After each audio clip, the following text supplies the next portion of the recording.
a chance for all the teams. So the knockouts have to happen in the group stages, and we're about to see one of these teams either win the game and maybe help another. Maybe they get a point to prove that their region is in here to win. Ladies and gentlemen, the drafts for game number 1.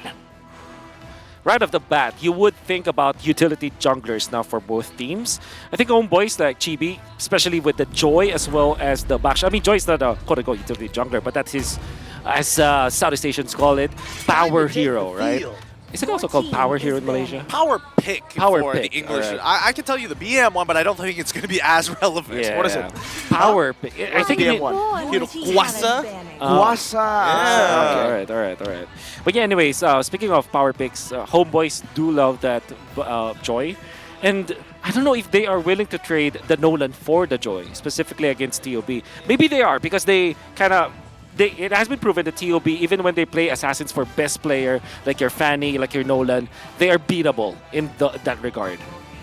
I think it's one of those situations whereby even if you are going to go for an assassin, there are a lot of strategies that are heavily leaning in towards, especially if you are on the blue side of the map, right? Again, EXP, mid lane priority, being able to push in and take away purple buff, because so many assassins are dependent on it, and then you start avoiding and start thinking about the other picks that may not necessarily come out as often. Hellcrit, for an example, didn't really show up that much because Fredrin is just dropping off that much more, and everybody's like, box it, give me more.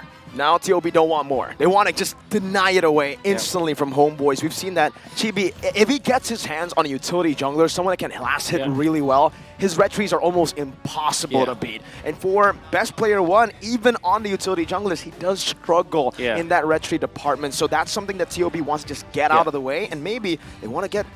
See, that's the thing about best player 1. Do you want to get an assassin on him early on, play with his potential, or do you want to force him on something like a utility and give the carry role over to Zia and Shark? But Nolan as well as Joy's open. I think TOB are looking towards to go towards a Nolan, obviously. And homeboys kind of love that trade because now they get the Joy, which is, like I said, the power pick for homeboys. Then they back it up with something like a Valentina, which kind of now limits the heroes that could be available for Hoon. I mean, we talked about... there it is. Yeah, it is. We're talking about these power picks. We're talking about picks that have dashes, inclusive of Valentina. Let's not forget that Warlord was willing to bring out a mid-Phoveus. I would say for some people, questionable. For other people, kind of interesting. You're in one of two camps here. As we look over to the homeboys, Joy gets locked in, as well as the Farmis. The Joy is going to be a good pick, honestly, for homeboys. They love playing around these neutral objectives, especially controlling the river. Joy gives you exactly that. If you are able to utilize that maneuverability to get a lead early on with a cheeky little gank, a cheeky little invade that Chibi loves to do, with the help of the Farmis controlling that mid-wave, it's going to be tough for TOB to respond. Well, maybe the response is get the Nolan now, obviously, then get the Minotaur with it. Or maybe they rush the Kaja this time for Super Shark, because Super Shark, I think, is much more comfortable with catch heroes. There's the Nolan. Obviously, the Kaja is great versus the Joy overall. It's a Super Shark hero. Minotaur is like the safest route because it's quite in the middle. It's also a catch hero, but that's it as a sustain. Hilda immediately. Okay, that's a strange choice to go for, because not because Super Shark isn't good at it, but it's not what we're used to know, what we're used to when we see Super Shark. Initiation, pick off heroes. I would have expected the Kaja because the Phoveus was up for grabs, but it seems like homeboys want to take it a different route as well. They go for the Minotaur instead, and now TOB, they find themselves in a bit of a tough situation. They're good against the dive because they can steal away that minion's fury, but they also can't dive. This will come down to how they can actually just, I feel, isolate and get early advantage through ganks and through pickoffs. And the thing with revealing your Hilda as well as Valentina is that homeboys will not have to ban the Diggy anymore, even though it's a good hero for them. Maybe the only thing that I'm kind of scared about for homeboys is that they give two big ultimates for the Valentina. But surely they're prepared for it, because sometimes, you know, having two good ultimates to copy is like an overload, right? You don't know what you will copy, be it the Minotaur ultimate or the Farmis ultimate. Good ban on the Iksha, and you mentioned this, Mirko. The dive coming out from TOB, it's not that much. I personally think that at this point, it's now starting to boil down to what the EXP laners are going to look like. I think that match in particular, Serpot versus Mielo, is going to be, I mean, it depends on what you consider the GOAT. You know, there's also Flapteasy in that argument, and I think it's important to have priority, right? It's not necessarily about winning the matchup, it's being able to respond first. I don't know whether TOB is going to lean into that, or they're going to be a little bit more lane focused, considering they've already got the Hilda to be annoying. Therefore, do you want to just win lanes knowing that the jungler is always going to be monitored, or do you just want to help out punish the jungler by pushing waves? Yeah, if I were TOB, I would go for priority, you know, because that just makes sense. You have the Nolan, you have Valentina, you have the you have this Hilda as well. So that means that you will want to go for your staple XP laners that actually win or at least get the lane prio on their side. Like Terizla, for example, comes to mind. I'm not sure if TOB actually played the Lapu Lapu, but that's also a hero that they can also pick up against Homeboys. And for now, Homeboys, they are going to be banning out Brody. Makes a lot of sense. But that means that they are eyeing for either Claude, perhaps, on their side? Yeah. That seems like a very viable pick because Claude already does really well, especially when you want to group up together in the Farmist ult. And it kind of goes both ways because of the Valentina. Yeah. It's also really good maneuverability-wise, right? When you get dove on by a Nolan, when those damage fractures start to stack, you need a way to blink out of that, and that Claude definitely gives him an option to go for. But at this point, I feel like TOB, they might just double down on that. Zia has mentioned many times before that he has a massive hero pool in the gold lane, but he decided Khalid first. We need to take away the setters, the guys who can stop our Nolan from being a threat. I think they're purposely letting Homeboys get the Claude so that eventually they get Harith for TOB. Zia played the mage role before. You're right. And it kind of makes sense because, again, your resilience allows you to kind of have, you know, essentially immunity against the Minotaur. You deal so much damage that you overload the Joy when the Joy is locked down. And it's another lane prio hero. So I will not be surprised if TOB eventually goes for something like a Harith. I mean, it's either like they go Harith or they just fall back to lane prio, which is going to be Beatrix most of the time, right? But it really depends because they're giving up one thing for another. We see the Terizla and they're giving the priority. Oh, okay. So let's take it one step further. Now that we have lane priority on the EXP side, the gold lane says no matter what you pick, TOB, you take Claude, you take Beatrix, you take Harith, at the very least, I'm going to get one of the picks back to actually force back the gold lane into our favor. And Ryzel getting on a hero with a winning matchup is very, very important, right? That's one of the reasons Homeboys have been able to snowball and also yet play for the late game with Ryzel. So keeping this as a counter pick for the last choice is smart, but TOB, they can go for the hair, dude. Wolf has called it again! How? Why are you so hot? No! It's ridiculous at this point, but the damage comes through as well for Mielo. So they set up perfectly for, this is kind of it's a dive, but they don't dive to the back. It's a dive that goes kind of front to back just to disperse some of the front to back composition that Homeboys wants to build for themselves. And now you're in a tough spot, right? When you want to go against the Harith, do they double down on someone who can counter the Harith in lane, or get a physical damage carry? The answer, I think, needs to be physical damage. They have a bit too much magical damage already built up. But still, Wolf, you're disgusting. It's crazy that he is a man of faith and still a virgin. I don't know how he does it. I really don't. I really don't. He's just, how do you pull this off? And now Homeboys now devolving down back down to an almost set-like marksman to kind of help out the rest of the team. It's like, well, lane priority is already going to be difficult. The 1v1s are going to be difficult. I might as well play to scale and also help out the rest of my team. I'm curious to actually talk about this Thams because it's again, it's a new hero. I mean, the Harith makes a lot of sense to me. Thams is more obviously lane prio again. But then again, if you combine them all together, Nolan, Hilda, Thams, you have the Harith as well as the Valentina, they badly want to win the lane. And if they don't, if they mess up the early stages of the game, I would say that this Deathball comp with the Minotaur, Tharamis plus Irithel, oh my goodness, that's a lot to deal with. Yeah. It's going to teeter and totter in both ways. A seesaw, some may say, a pendulum, but eventually, once it starts tilting into one side, I'm expecting the next 6, maybe even 7 minutes to be pretty devastating for either one of these teams. All right, team comparison right now in the group stages. Man, for Homeboys, they really need to keep this joy, get him farm, open up some space. Ladies and gentlemen, it's time for game number 1. Into the land of dawn we go. Homeboys with a signature draft. Meanwhile, TOB they're going full Ohio mode.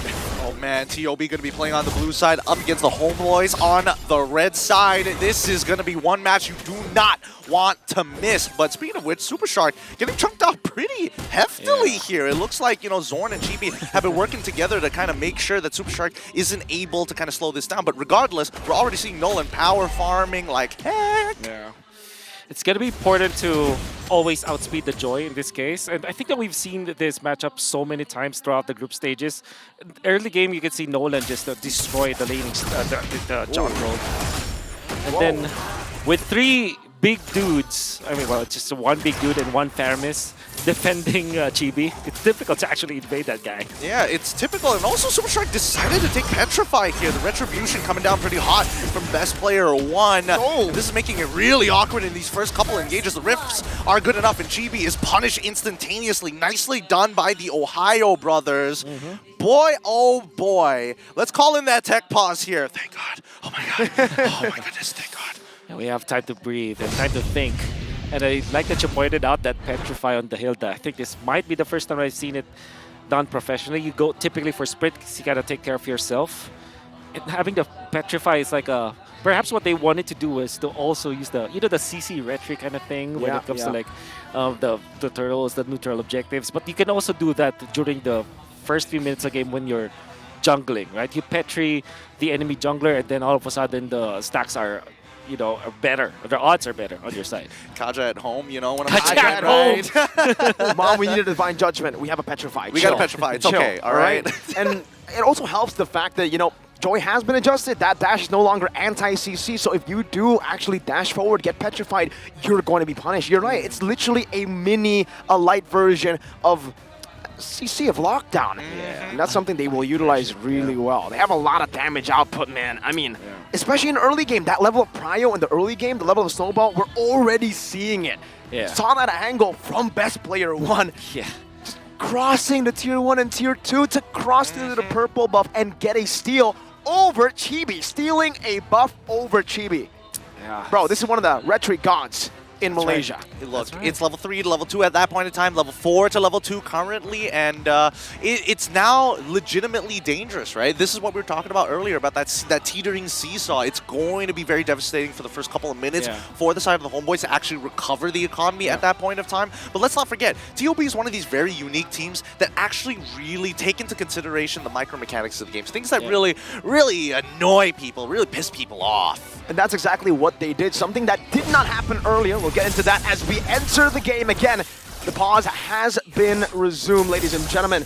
And we are at the spot earlier where Chibi was, where the Thamas was. We didn't get to see it completely there because we were focused on the purple buff, but the Thamas against the Terizla, he's able to clear the waves a bit faster while ignoring the Terizla damage, and he was the one who gave Best Player 1 the route, the safe route over to actually cross towards that purple buff.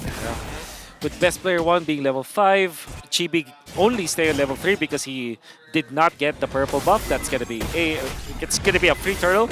Good thing, look at what Chibi is doing. It's already invading. And then Super Shark is just eyeing the other orange buff. That means that Chibi will have a little bit... I mean, if they secure their own orange buff, it would be good for Chibi, for recovery. I mean, This has been pretty obnoxious, I'm not going to lie, right? I mean, Yellow is able to kind of freely kind of walk around for the first 3 levels, now 4 levels into the game. It's making it even tougher for Supat to actually respond to this because he doesn't want to take awful trades to make out of it. Like, look at Yellow right now. He's low, but he knows that he's got the vengeance and he's going to this engagement against Zorn, forcing that flicker out of there. The Minoan Fury is available, but there's no real reason to use it right now. Item check. Okay, so that's Azure Blade already up. Oh, penalty zone's already coming up for the side of Subpot. Best Player 1 gets on out of there with a stolen. Oh, Omo didn't steal the orange buff. Chibi able to secure it for himself. Despite being 2 levels down, that is quite impressive. But no, it is actually a steal. Gideon, Chibi, he's holding the orange buff that he stole from the other side. The invade that happened. Shark doesn't really like that. The fact that you invaded our jungle, I'm the Hilda, I'm the one doing the invading, all right? Yeah. And so far, there's prio. I want to talk about the matchup specifically in the bottom lane. How does the Irithel fare? Wait a minute, Zorn. No Inferi already coming down here, knocking up two, maintaining the CC, changing the electrifying beats, finds one. It's best player one. Super Shark on his way. Oh, he manages to get in the bush just in time, but he still goes down to Warlord. That's a double for the mid laner of the Homeboys. Whoa. Looking for a trade. Mielo has come down all the way from the top side to help Hoon find the trade back. It's 2-2. Super fast Mielo all the way from the XP lane, clearing it, getting prio. Unfortunately, this does halt that early game snowball just a bit. And that is going to be massive. That kind of reduces the lead that best player have built versus a Chibi. Right now, if you're looking at gold earned, Chibi is just 1.8k, best player is 2.5k. The thing is, the Ohio brothers, they cannot afford to make those kinds of mistakes. And you were asking about Irthel versus Harith. I think Harith is generally a good laner against marksman just because of how much damage you can get during your level 2 power spike.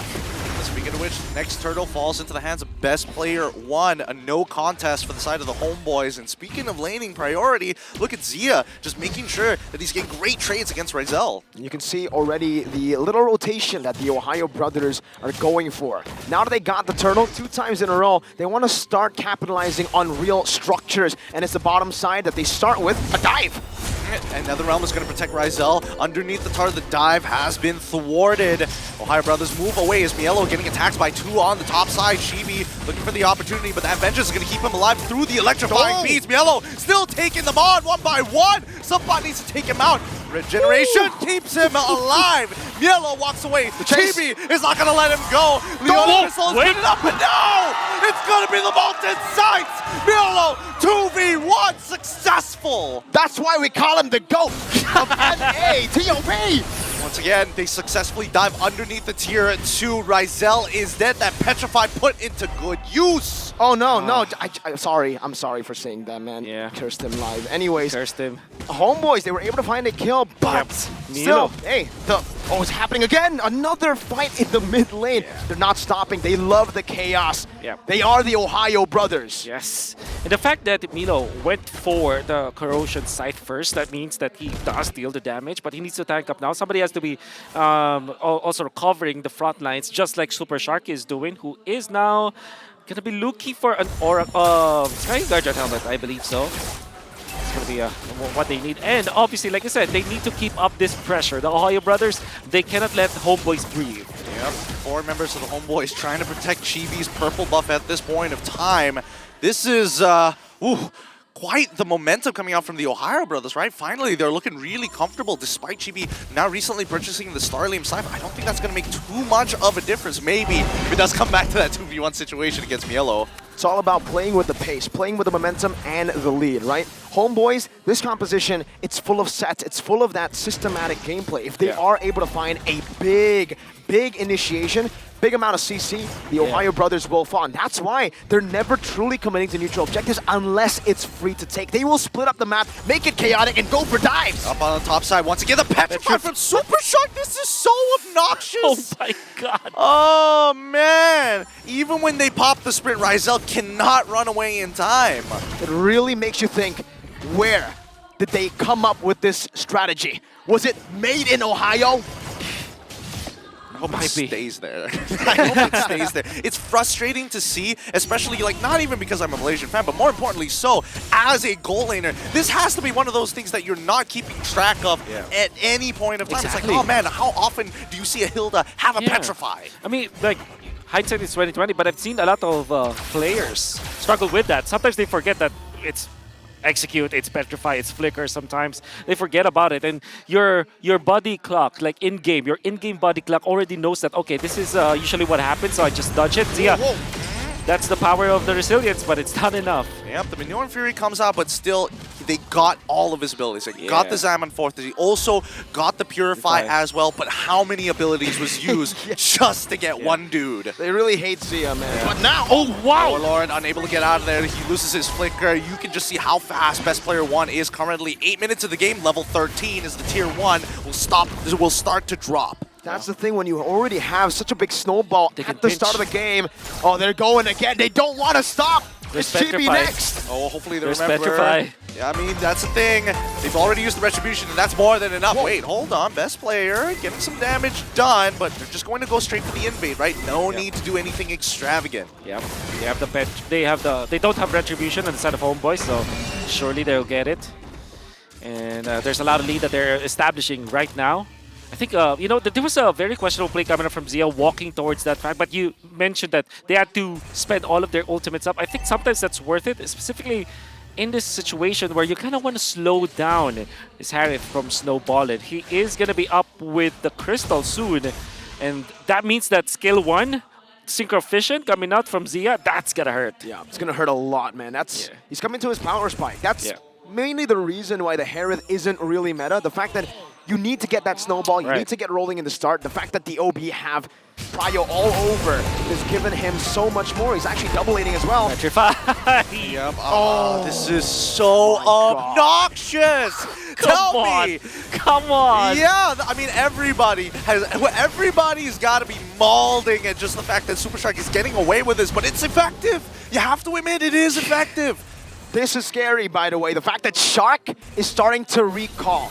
We've seen that throughout M5, Shark's been a momentum player. If you Yeah. give him that momentum, you give him a lead in the early game, once he finds that spark again, once he finds the love for the game, that's Shark at M3. That's Shark at M4. That's the Super Shark. That's right. And now they're taking away so much from Chibi, who is struggling. And struggling is an understatement, specifically for this moment. There will come a time, though, that I would say that Homeboys will have a decent amount of team fight in them. That's going to be up to, what, maybe 18 minutes into this game. Can they last that much? They do have decent wave clear, though.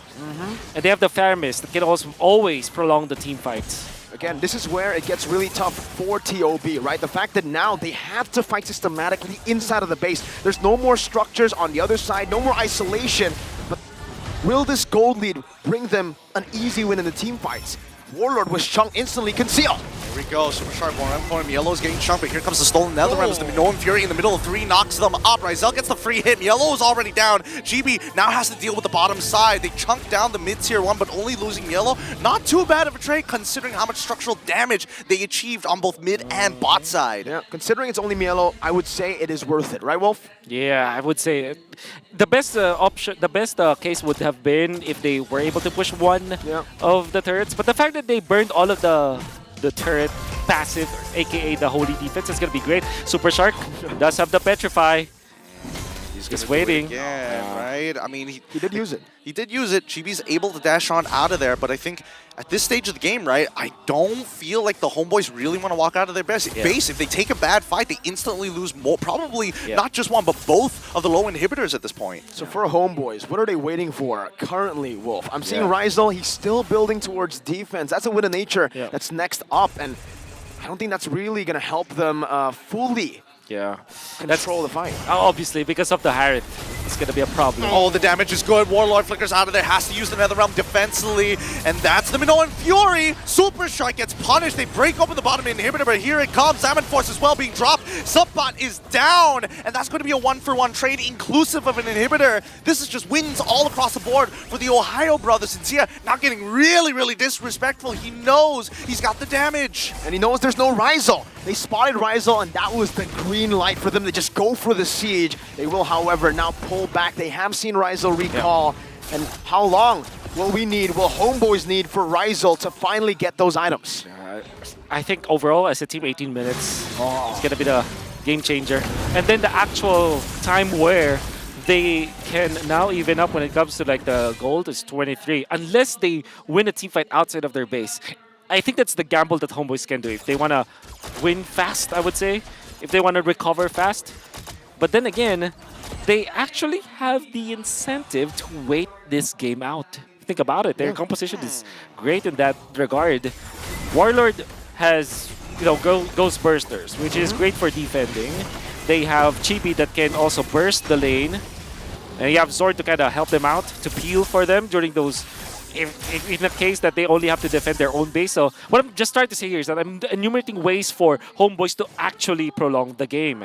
I agree with you. I think for for this game, specifically Homeboys will love to just tunnel or turtle inside of their base. If they escape, it leaves them very susceptible to the chaotic style of TOB. They can look for different angles to fight for. Meanwhile, in the base, there's only one entrance. It's to work. It's in these lanes, and Homeboys can do exactly what they've been doing earlier to prolong it. They will lose structures, but this is the best decision to go for if you're Homeboys. With this draft, you're gonna have to sacrifice some structures. All right, mid inhibitor is already down as the top side is going to get attacked. Warlord might be in some trouble unless he uses that Netherrealm as Milo runs him down and actually secures the kill before so. Disrespect, and now this is a great angle as Chibi is already down. Zemfo's already being dropped. Smigo and Fury comes out just to knock up 4, but they're losing members too fast. 2 down, 3 down, Somebody gone, and a mega kill for Hoon, and that's GG. Well played, Ohio brothers take game 1.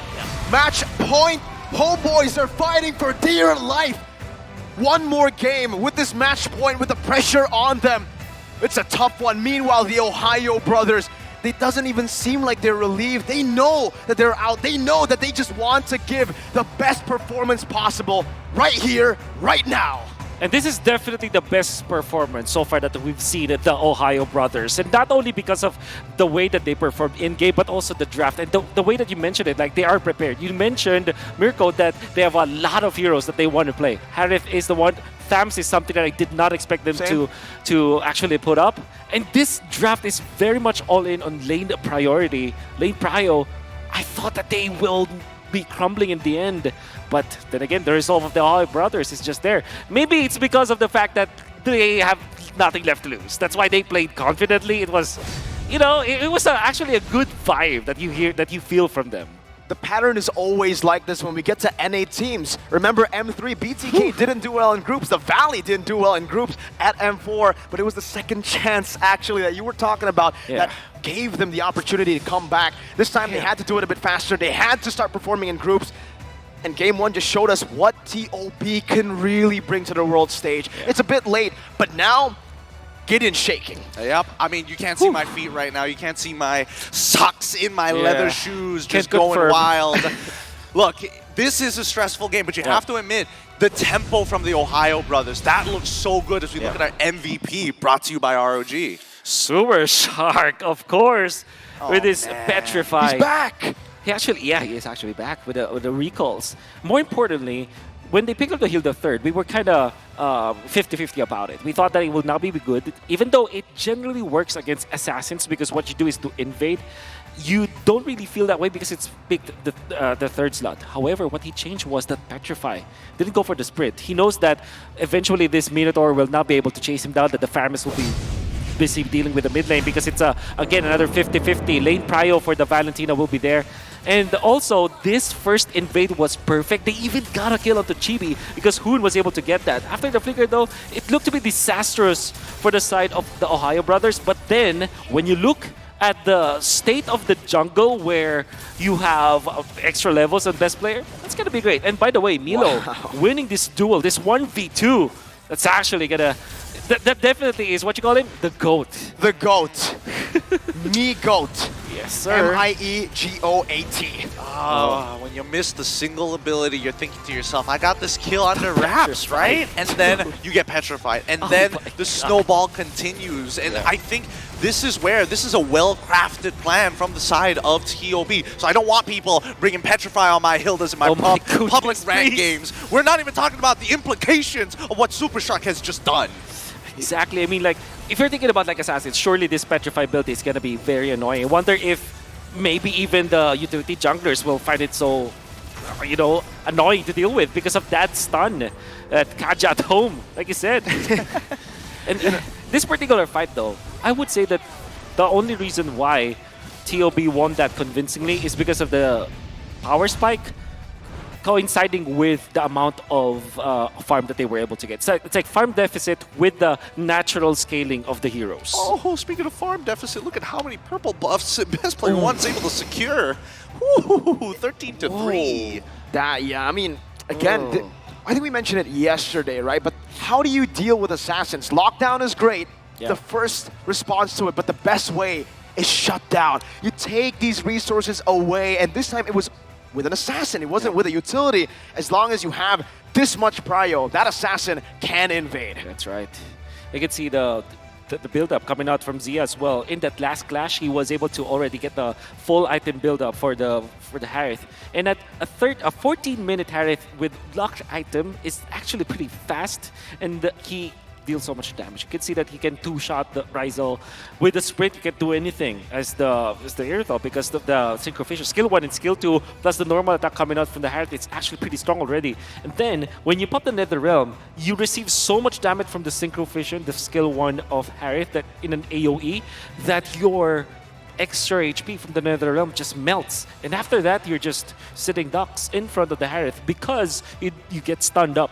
And there's a lot of setup to following over that. And I think that more and more teams will now consider this Harith to answer Faramis/Joy lineups. Especially when you already have a very dependable physical damage threat in your composition, you can just flex that. That Nolan pick, sure, it's gonna go in the jungle, it will deal damage, but they're still gonna go for marksman, is what homeboys thought. They pick up the Harith and then they're just like, all right, what do we go for? We were waiting to counter him with the last pick. How do you counter this guy? He's a Harith with a marksman. Ryzel's not known to go for these, mages, unfortunately, but and even so, even if they wanted to go for that, it couldn't have worked. They had too much magic damage. They already banked on that marksman counter. It kind of felt like, what if they picked the Claude and then they last pick something like a Phoveus, right? After seeing the Harith, after seeing there's the Nolan, and they have this weird combo of the Faramis plus the Phoveus, which is actually pretty ridiculous, right? Because you have the pulls, you have the extra shields, and overload of shields that eventually the Harith cannot pierce through. But then again, hindsight is 2020. Obviously, homeboys did not expect the Thams as well as the Harith, because I think the reason why they prioritized the Terizla was to remove the comfort picks coming out from Milo. Who thought that Me-Goat can play the Thams, right? He can play everything. That's why he's the GOAT. Actually, yeah, you're right. That's why he's nasty within the EXP. And I think with that level of flexibility is how they kind of cater to this particular plan. Because we saw in the draft how homeboys were trying to throw out this very big net across the entire draft, saying, hey, there are potential counter picks. We're ready to kind of really capitalize on some of the bigger fish. And all of a sudden, TOB start whipping out some tactical knives here. The Kukri coming in from best player one to make sure that he is not only fast, but he's working with the laners when they are the strongest. He's moving up to the EXP side of the lane. Why? Level 1, you're expecting Mielo to dominate on this Thanos with Super Strike giving him that vision, and then Zia takes one step back. Hey, wait until I get that first item, and then it's all Gucci from here. It's not just the ridiculously cheesy picks, but it is the ridiculously cheesy understanding of the cheesy picks. The fact that they were able to utilize it completely, like you said, they utilized just every little inch of advantage that they had. And that's impressive. The 2 days that they had on break really gave them a lot of strategies. I spoke to Pika just earlier, and he was like, get ready for some crazy stuff. Okay. I mean, Harith alone is not that loco, It's kind of goofy, without the proper setup. But Petrify Hilda, that's Hilda loco. in Ohio. Yeah, that's it. I guess, Yeah. Now it makes a lot of sense Exactly. Well right? done, yeah. You need a prio XP laner, Terizla, Yuzong? No, get the Ohio version. It's a Thamus in the XP lane. That's